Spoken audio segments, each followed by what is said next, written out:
And today I want to talk about something else. That you want to live like a warrior and die a legend. What do you mean by that? Well, one of the first qualities of a warrior is courage. You want to live your life from now on with courage. That most people take their talents, abilities, and skills to the grave with them because of lack of courage. And courage is not the lack of fear. Courage is the willingness to do what it is you need to do, what you are called to do, in spite of the fear. You don't want to live a fear-driven life because you're depriving yourself, your family, and the world that you came here to do something. That's why we're told constantly in the book of life, be of good courage. Because there's stuff that's going to happen that requires that you have courage, that you stand up inside yourself and face it and handle it. Most people in a fearful situation, they forget everything and run, but there are few that in a fearful situation, they face everything and rise with courage. And that's who you are. That's why you're listening to me now, because there's something you want to do.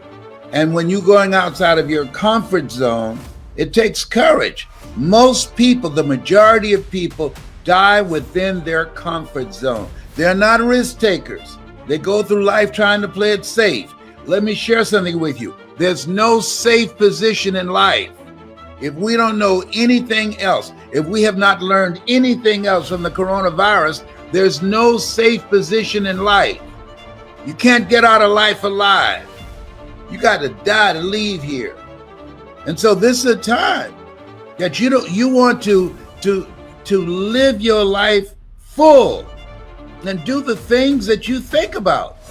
Sure, you want to keep social distancing from people and from particularly toxic, negative, energy draining people. You want to keep social distance from them. Why? Because people rub off on you. But you're here to do the greater work. You're here to do something. You've got to live life like you mean it. When I decided to speak, I went at it hard because I didn't want to be just a speaker. I wanted to be a speaker that stood out, that made a national and global impact. And you can do that too. That's why you're listening to me. You have some talent, you have some knowledge, you have some experiences, you've seen some stuff. And there's some things in you don't want to take to your grave with you. So when you live like a warrior, you live courageously, you're fearless. Here's something else. When you live like a warrior, you honor your commitment. Commitment is major. See, when you decide that you're going to do something, when you commit yourself to live a life that's different than the life that you lived in 2020, you hold yourself to a higher standard. You're seeking something. You're pushing the envelope. You are challenging yourself. You are willing to walk by faith and not by sight. And you know, as a warrior, that there's a dramatic difference between being a warrior and being a worrier. Anybody can worry, and a lot of people are worried right now. Oh, the new virus coming, and it's even more lethal and spreads easier. Okay, got that. All right. And you got to eat. You got to pay the rent, got to pay the mortgage, got to pay the car note. I learned a long time ago the best way to get back on your feet is to miss 3 car payments. Come on. Yeah, but you don't want to be reckless. You don't want to die for a job. No. If somebody asks you, hey, sign here, and in the event you get sick, you go on sue us. Do I look like Mr. Kadumbo? No. Create something else. Life is saying no. Don't put your life on the line saying, oh, I got to eat. I can either starve to death or I sign this and risk dying and leaving my family so they can starve without me. No, you can create something else. You have other options. Don't be limited in your thinking. I did that for years. For years. Because I knew radio, I did it extremely well. And when I was fired, I was dumbfounded. What am I going to do now? Guess what? Learn something new. That's what. If you're willing to learn. See, most people aren't willing to learn. That's why I say, well, if I don't sign this agreement, my family will die. They'll just starve to death. Are you kidding me? Come on now. No. Don't sign anything that says that if you get sick, they're not liable, because they know that there's a high risk that you might get sick, and they want you to be on your own. If you don't learn anything else, remember the name Herman Cain, who was sitting on the front row at a rally, proud, no mask. We got back to Atlanta, he had to go to the hospital. He said, no big deal. And now he's out of here 5 days later. They don't even mention his name. You talk about proud and involved on radio every day promoting the right. They don't mention his name as if he did not exist. Come on. Come on. This life is challenging us. In life, when you don't have enough courage or insight, intelligence, expanded vision, that you have outgrown a situation and it's time to move on, life moves on you. I'd outgrown radio. And now I can come on anytime I want, and you can see me too. So you got to put your foot down. You got to get an attitude. Because, see, we're all basically the same. We're all basically the same. The only thing that separates us are our habits. I wanted something different for myself. I wanted something different for my mother. I did not want my mother working once I turned 18. So I made a commitment that I was going to generate enough money with my voice, with my story, in radio and then in speaking, to take care of my mother. You've got some talent. You've got something in you. There's a reason that God chose you out of 400 million sperm. You think you're just here to work on a job, pay the bills, keep a roof over your head, a car note, and then die? Come on, give me a break. No, you're here to do the greater work. You know it's true. You can deny it if you want to. I don't know how low your consciousness is. I know some people, no matter what I say, they're not going to hear me. The state of consciousness they're in, this message is not for everybody. That's why Jesus said, he who has ear, let him hear. Let her hear. And the people that can hear me, if you can hear me in your heart, not in your ear, I'm not challenging you and your hearing aid. No, I'm saying what's in your heart. Where your heart is, there your treasure is also. When you live like a warrior, you are vigilant, you are courageous, you take initiative, you're ambitious, you have an expanded vision of yourself. You're going to take some chances on you. You're going to bet on you. You don't settle for any and everything when you're a warrior. And you got to be in fight mode. You got to be ready to fight. Life is a fight for territory. And once you stop fighting for what you want, what you don't want will automatically take over. I'm talking to you right now. I have some challenging pain in my body. But I had to fight to rise above that to come in here and talk to you now. I'm not going to let that stop me. I'm supposed to speak. I'm supposed to motivate and inspire people at a time that we need it now more than ever in the history of this country since we've been alive. And so, courage. Work on it. Raise the bar on yourself. Challenge yourself. Decide you're not going to be the same person in 2021 that you were in 2020. And the other thing is, and this is major, consistency. When I decided to be a speaker, I disciplined myself to memorize a minimum of 3 to 5 quotes every day. I didn't have any speaking engagements. The phone was not ringing to, hey, we'd like to book Les Brown. I was preparing myself. I want you as we, in this second day of 2021, just expect things to be great for you. Expect them to be great because you're going to show up differently. You're going to be consistent. You're going to do the things that you need to do that other people won't do. You want to be a perpetual optimist.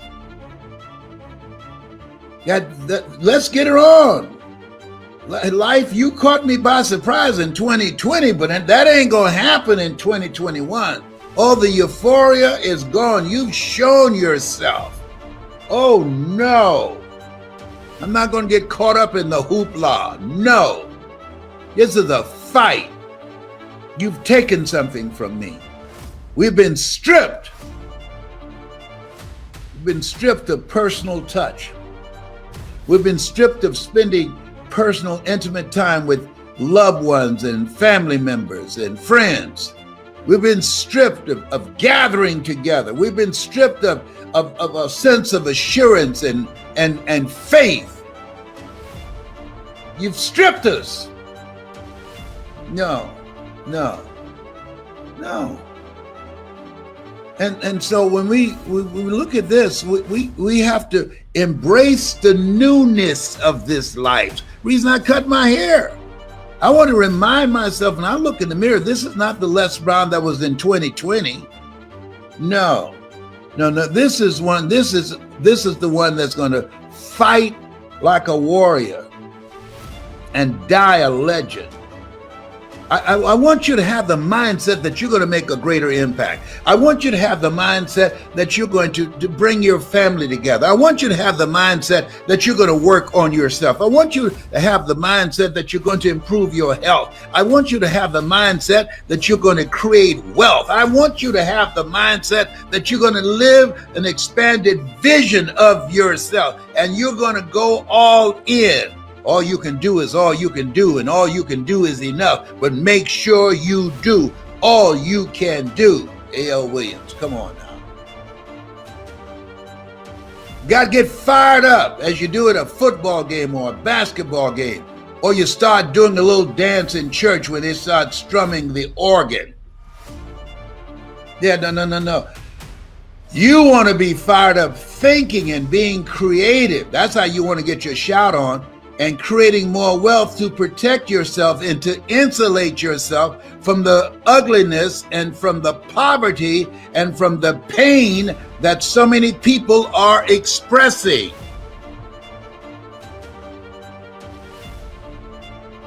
This is your time.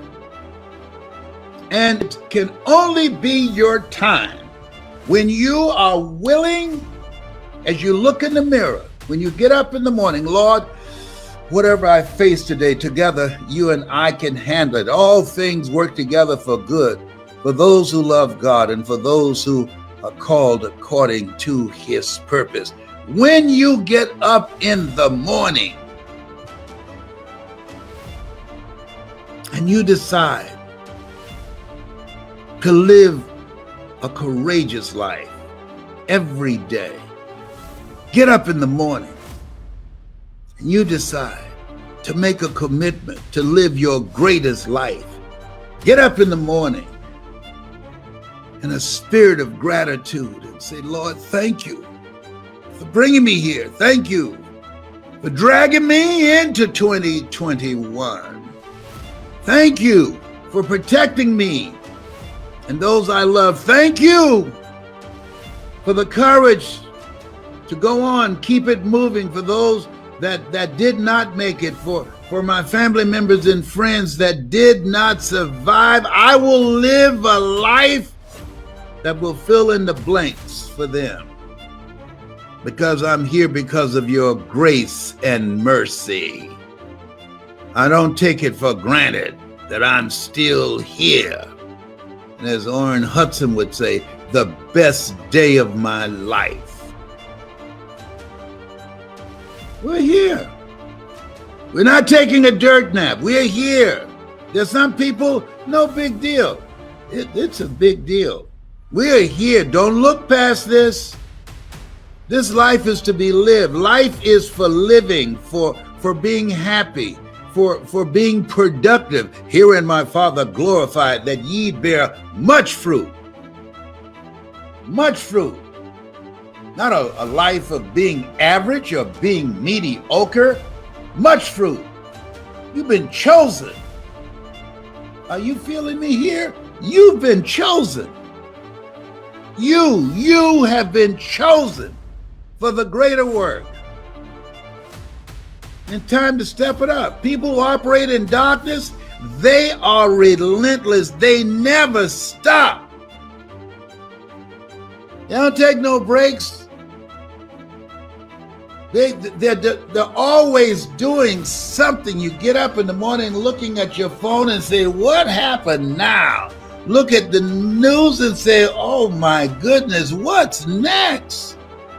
People who are spreading confusion and darkness and hate, they make it their full-time job to do that. And we have to make it our full-time job to fight back. We have to make it our full-time job. If they run over here, they will limp back. We have to make it our full-time job to fight for a future for our children, to live a life that will outlive us. Sometimes you got to be like Jesus was when he went in there and the disciples were drinking and playing bid whist. What?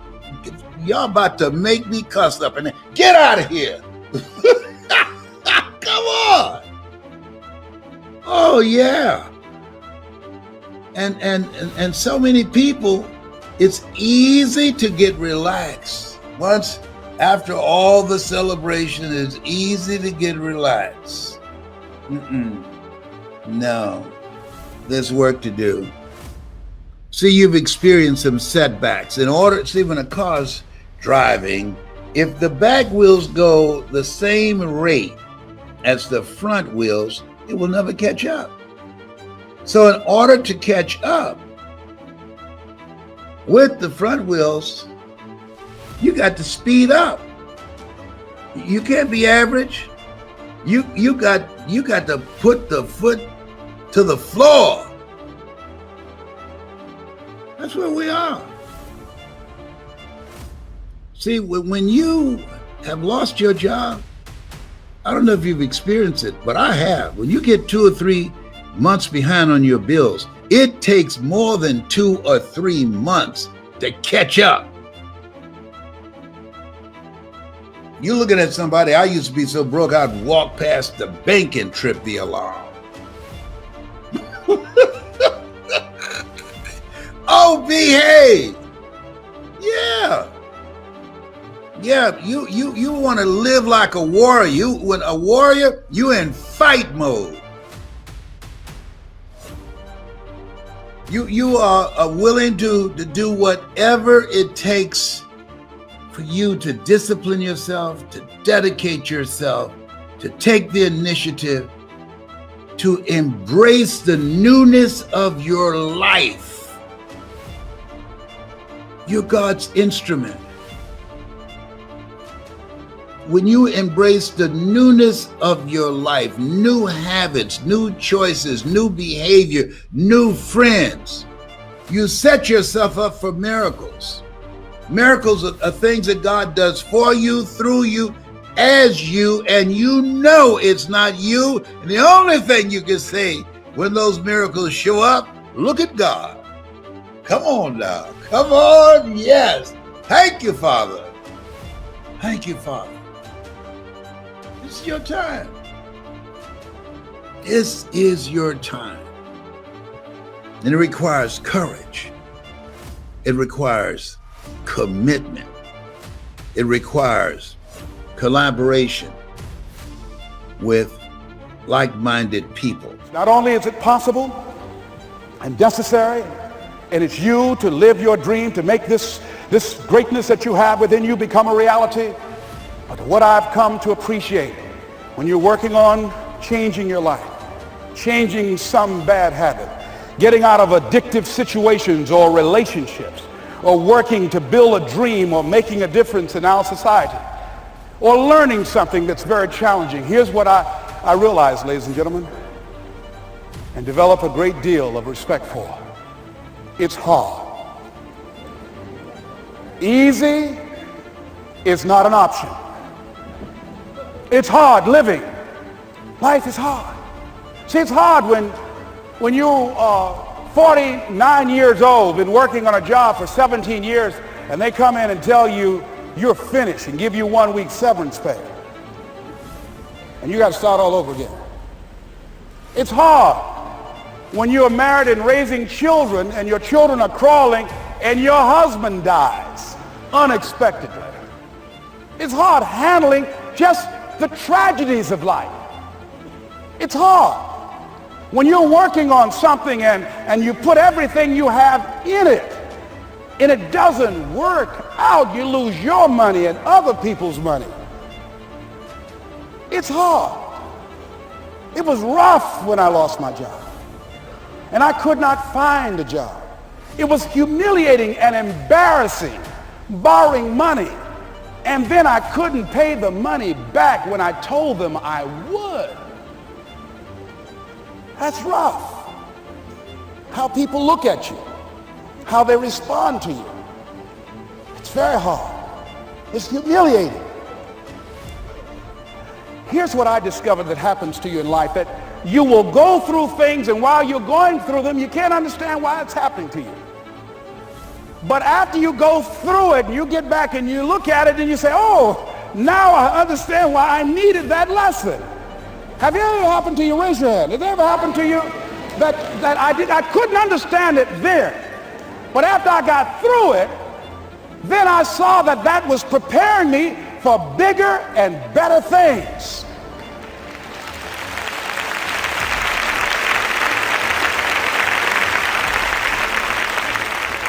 That as you go through the challenges of life and you look at it and embrace whatever comes to you, don't run from it. Step toward it. Don't try and duck it like most people do. See, most people want it easy. See, easy come, easy what? Easy go. See, but when you go at what you're going to deal with and you deal with the difficulties of it, when you handle those hard things close at hand, making those hard decisions right now that you don't want to make, learning those things that you don't like to do, but you know that in order for you to get where you want to go, this is one of the hoops that you have to flip through. And I'm saying to you, whatever you got to do it, because if you don't, life is going to whoop you until you surrender and say, okay, all right, I cooperate, okay, I learned, okay. They had to wear me out a long time. So if it's hard, then do it hard. Now, how do you hang in there during the hard, difficult times, Les? You must have faith. You've got to believe in yourself. You've got to believe in your abilities. You've got to believe in your service, your company, your ideas, unquestionably. You've got to have faith, and that faith gives you patience. That it's not going to happen as quickly as you want it to happen. A lot of things are going to happen that will catch you off guard. And so therefore you've got to deal with and handle it as it comes. And not only that, but that faith and patience drives you into action. You've got to keep moving and keep plugging away. I can see people coming out talking to a guy out there watering and fertilizing the ground that's not showing anything. Hey, what you doing? You've been out here a long time, man. And the conversation in the neighborhood is, you growing a Chinese bamboo tree, is that right? Yeah, that's right. Well, even Ray Charles and Stevie Wonder can see ain't nothing showing. You know that's how people are going to do you? So how long you been working on this? How long have you been working on your dreams? And you have nothing to show. This is all you got to show? People are going to do that to you. And some people, ladies and gentlemen, they stop. Because they don't see instant results. It doesn't happen quickly. They stop. Oh, no. You got to keep on watering your dream. And when it began to happen, they stopped laughing. They said, look. Whoa, look here. Look how, hey, man, you know, I know you can do it. Look here, you got a job here?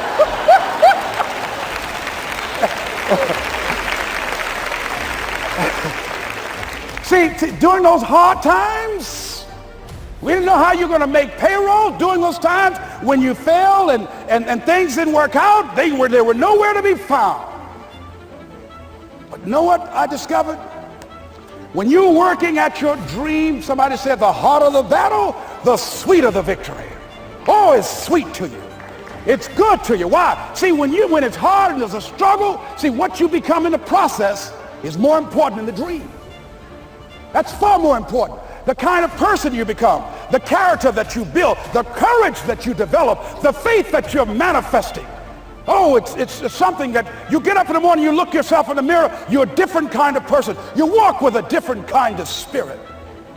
And people know that you know what life is, that you have embraced life.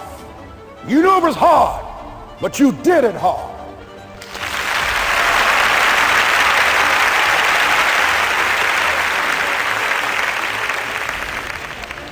Now it takes us to the next level. If it's hard, why do people do it? You ask people who do things. Why do they go it? People who climb mountains just for the sake of it. Nobody paying them to do it, just do it. Somebody said, I'm going to run around the world. You said, well, why would somebody want to do that? I'm going to swim the Atlantic Channel. Why? Why do people do that? I wondered, why would a Nelson Mandela give up 26 years of his life? Why do people do that? Here's what I discovered in high school. High school, I decided I wanted to go out for football. Never forget this. And I discovered why people do things. You know why, ladies and gentlemen? Even though it's hard, it's worth it. It's worth it. See, one day we had Coach Alkin Hepburn had this plaque down there. And this wood on the floor, on the ground. He said, Brown, come over here. Had my suit on. I said, yes, sir. He said, I'm going to have old Larry Littles down there. Old big Larry. Yes, sir. Big, fat, sorry Larry. Yes, sir. Brown, I want you to get down bull neck. Yes, sir. He said, I want you to run at Larry. I want you to put your helmet right in his pit, right up and hit his chest, and knock him off that board. You hear me, Brown? You can do that. Yes, sir. Can you do that? Yes, sir. I say, hubba, hubba. I say, hubba, hubba. He said, Brown, I want you to knock him off. You're going to make the team. I know you can get him, all right? Look at him. How sorry he is. Knees knocking and everything. I said, yes, sir. And then he went down to Larry. Larry Littles, who played 12 years for the Miami Dolphins, all pro for 12 years. This is a bad, big dude. 250 pounds, strength, agile, and all muscle. He said, Larry, he said, man, you know Brown down there. He's down there talking about your mom and everything. He talked about how fat and sorry you are and how he's going to knock you off this board. Larry now spitting fire and growling and foaming at the mouth. And I'm looking at Larry saying, oh, hubba, hubba. He said, look at that fool down there growling. He told me he's going to scare you, that you're going to leave. Are you going to leave? No, coach, I ain't going to leave. Go down there and knock him out the park. Boy, coach got back. He winked at me. Go get him, Brown. I went, hard. I ran into Larry with my helmet. Larry said, boom. I don't know where I landed. When they woke me up, I said, can y'all take this helmet off me for a minute? I said, y'all got any more positions out here? They say, like where? I said, don't y'all need an announcer? They said, Brian, where you going? I was crying. They said, man, some girls over there. I said, I don't care, man, I'm hurt. So that fool almost killed me, man. He said, Brian, you quit, man? I said, yeah. I said, what? I said, it ain't worth it, man. No, it ain't worth it. Y'all go ahead. Y'all crazy. I'll be your announcer, man. I was calling the game. I was up there in the booth. Call good games, too, because the pain wasn't worth it to me. And I'm saying to you, you know why people do what they do? The people who go after their stuff, what makes it worth it? It's got to be your passion. You got to love it, ladies and gentlemen. You got to love it. It's got to be what you are supposed to do. You want to sing, and even though they want to invite you to Carnegie Hall, you're going to sing to anybody that listen to you, including singing to yourself. I used to talk to my plants when nobody else would listen to me.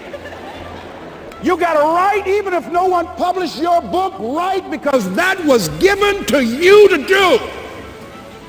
You do what it is you're supposed to. You're supposed to build something. You're supposed to create something. I don't know how to do it. Learn. Do whatever is required. Just go out there. It's possible you can get what you want. It's necessary. If you want it, you got to go into action. You got to be willing to experiment. You got to be willing to fail and to succeed.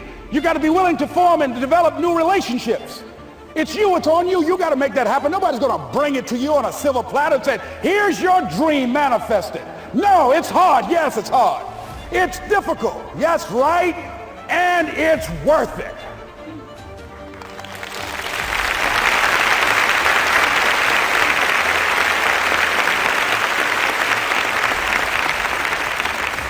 People ask, hey man, these kids, man, it's rough dealing with them. That's right. That's right. You think peer pressure happened overnight? We went through peer pressure. I remember as a kid, some guys said, hey Les, me and another fellow named Willie Lower, we were going home. Hey man, we're going down to Goulds, man, and knock off a grocery store. I said, look here, I don't want no part of that. I'll see y'all later. Say, y'all chicken. I said, that's all right, you say whatever you want. Low stop. I'm not chicken, man. Don't call me chicken. Then why don't you come? We didn't even ask you to come into place, man. All you do is just drive the car, that's all. I don't know how to drive that good. Well, we're trying to get Les to come. He's chicken. Hey, I'm not driving nothing, all right? Willie, don't care about what they say, man. Leave him alone. You want to go do it? You find somebody else to drive, or you drive yourself. Come on, Willie, man. Pull him, he stopped. I ain't chicken. All I got to do is drive? Yeah. I said, Willie, that sounds simple, man. Don't go, man. He went. And the next day we read the newspaper where when they robbed the store, when they came out running to a car, the merchant, the man who owned the store, came out just shooting wildly, and he hit the driver in the head. So peer pressure didn't just start in the 90s or the 80s. It's difficult. It's challenging for kids right now. And it's going to take some easy, simple methods to help bring them out of this madness, this insanity? No. Is it hard? Yes. Let's look at what we've been doing. What has worked? What has not worked? Let's look at where we want to go. What is it that we want to produce? What is it that we want to create for our young people? And as we think about that, start experimenting with different methods and techniques to create and to produce that. And begin to believe that it's possible through our commitment, through our vision, through our determination, our relentlessness. Because of our belief, it's possible that we can reduce the teenage homicide rate, the teenage pregnancy rate, the dropout rate, that it's possible, looking at what kind of world are they going to be in. As we look at the global economy, that as we begin to use our collective will and genius and resources, it's possible that we can create an educational system that not only will test their minds with information and facts and figures, but will teach them how to think and be creative, and what does it mean to be a human being and to value human life, and how do you make relationships work? How do you bounce back from adversity? It's possible that we can give them a curriculum that will give their lives a sense of purpose and direction and meaning, and teach them how to begin to know and operate on a higher level of being, where they become assets to our society rather than liabilities. What if we leave here with that kind of consciousness that it's possible, as opposed to saying we have to write this generation off, that it's possible that we were born for such a time as this and that, that maybe someone here has the idea or the method or some plan of action or an approach that can resolve many of the problems that we're facing with young people today. Whatever we have to do to save our children, it's worth it. Keep moving. Keep moving. See, nothing works unless you work. Keep moving. A broke clock is right twice a day. Keep moving. You face no's and rejections every day. Keep moving. And have the mindset, this is my time. That energy, listen to me. That energy, this is my time. This is the moment for my breakthrough. Have no sign and nothing to point to justify this state of mind. There's a power that we have in us that most of us never tap into, except to get angry about something or at a sporting event. Oh, I thought we were going to win. People get more excited about a sporting event than the life that's in them to do something magnificent to manifest their greatness. Oh, I missed the season. What about the Super Bowl of your life? Oh, we need some more defense. Excuse me? You can't even afford a ticket. See, most of us have gotten so distracted in this thing called life. That's the reason that Dr. Miles Monroe said over and over again, with power, feeling, and conviction, rob the cemetery of your gifts. Because most people died long before they're buried. Out of every 100 people that you see, by the starting at age 25, by the time they reach 65, 1 will be rich, 4 will be independently wealthy, 5 will still be working, 36 will be dead, and 54 will depend upon family and friends or some social agency to provide for them the bare necessities of life. They will have a net cash value of $250 in the richest country in the world. Why? Because they're not thinking with their own mind. Be ye not conformed to this world, be ye transformed by the renewing of your mind. Most people are mentally dead. They're just going along. They're just following the crowd, following the follower. They have not thought about their lives. That's why Socrates says the unexamined life isn't worth living. Do you know who you are? If you're living a life that's not you because you haven't taken the time to think, to say, well, who am I? What do I want? Is this me? Or is this just what life has delivered to me? Isn't it interesting? When you see people trying to escape another country, immigrants, and my heart goes out to immigrants, that it takes courage to do that. It takes courage to say, you know what?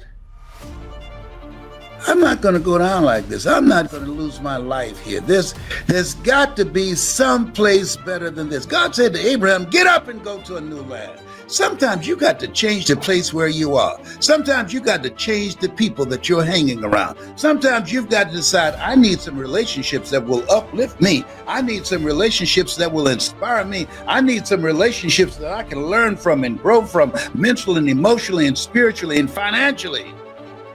Where I am right now, this is no circle of power. This is a cage. I'm being contained voluntarily. It's your time. And in order to get out, there are forces and systems designed to destroy your sense of self, to keep you distracted. And in order to get out, you got to be hungry. Got to be hungry. My daughter, Serena, she said, Dad, I'm so proud of you.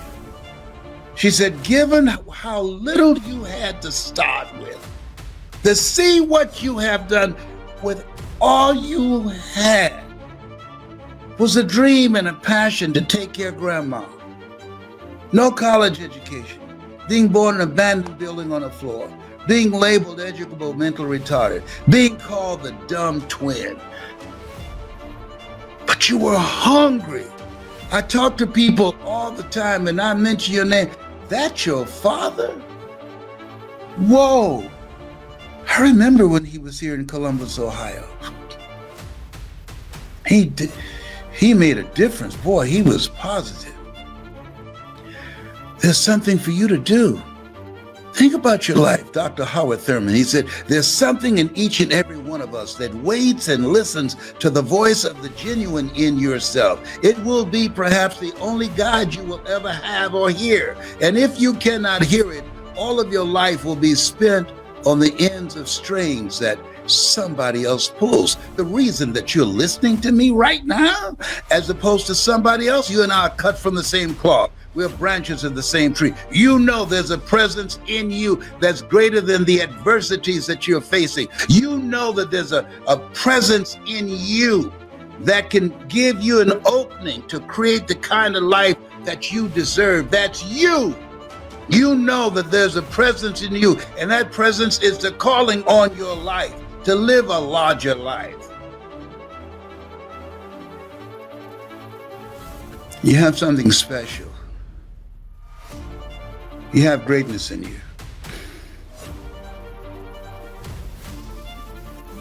My message is not for everybody.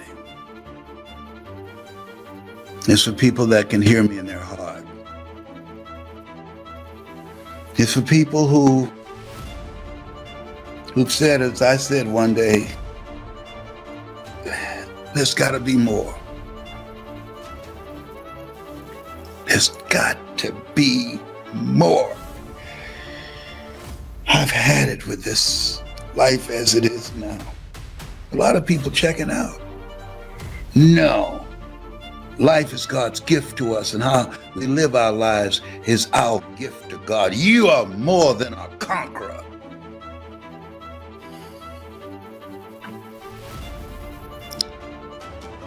Stop playing. Stop playing. Get serious. Get serious. I've seen people get serious and about things that don't matter. Man, he looked at me the wrong way. End up going to jail, killing somebody for something stupid. Stupid. Wouldn't have that same level of passion and attitude about changing their lives. You know, when you want to change your life, you got to get upset with yourself. You got to look in the mirror and ask, what's wrong with you? I had to do that. Why are you here? What are you doing around these people?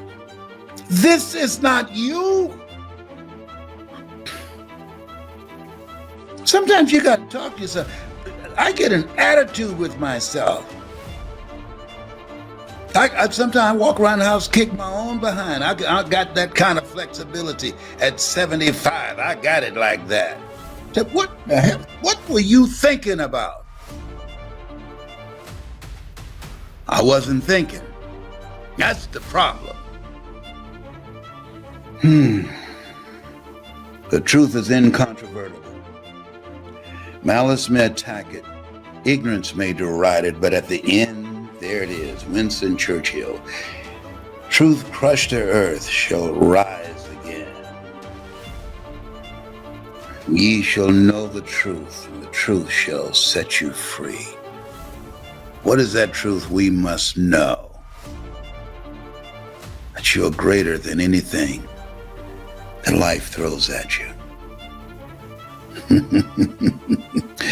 You're wonderfully and beautifully made. You are a masterpiece because you're a piece of the master.